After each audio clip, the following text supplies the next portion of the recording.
Lately, I've come to realize with a lot of meditation and reflection that my mind has been blocking me from doing a task or a project the best I could.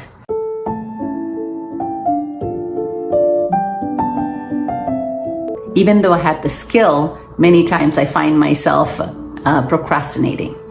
And this might be common for most of us. And I did tell myself for many years that procrastination is actually efficient, because then I would get a lot done last minute in a short amount of time instead of wasting a lot of time.